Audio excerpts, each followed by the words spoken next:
And now it's time for Vantage Shots, images that tell the story. We're starting with the United States. Hawaii witnessed devastating wildfires. We've been telling you about them. It was the deadliest wildfire in the US in more than 100 years. We'll show you before and after images of Hawaii.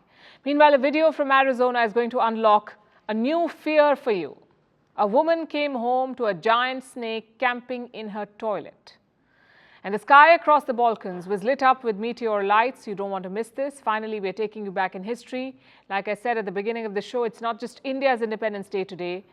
5 other countries got independence, including the Republic of Congo. On this day in 1960, Congo gained full independence from France. It is also known as the Congolese National Day. We leave you with that. Thanks for watching. We'll see you tomorrow.